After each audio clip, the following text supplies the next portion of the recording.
ఈ కృతజ్ఞతను మనం ఎలా గుర్తుంచుకోవాలి, కృతజ్ఞతను మనం ఎలా పొందాలి? ఒక సినిమాలో ఒక డైలాగ్ ఉంటుంది, ఏంటంటే తిరిగిచ్చేయాలి లేదా లావు అయిపోతామని.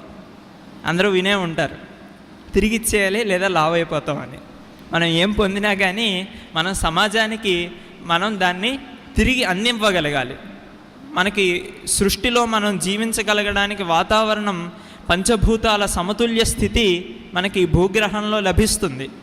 మనం బ్రతకాలంటే ముందు మనకి గాలి అవసరం, ప్రాణవాయువు మనకు అవసరం, అలాగే నీరు అవసరం, ఆహారం రూపంలో పృథివీభూతం అంటే భూమి అవసరం, అలాగే ధ్వని వినాలి, మనలో మన యొక్క జీవక్రియలు సక్రమంగా జరగాలి అంటే ఆకాశం అవసరం.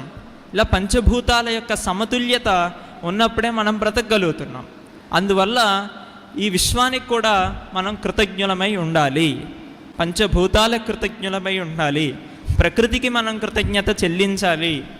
ఆ ప్రకృతికి, విశ్వానికి, పంచభూతాలకి కృతజ్ఞతని కల్పించడం కోసమే స్వామి మనకి ఏం చెప్పారు, 3 మొక్కలు నాటమని చెప్తూ ఉన్నారు.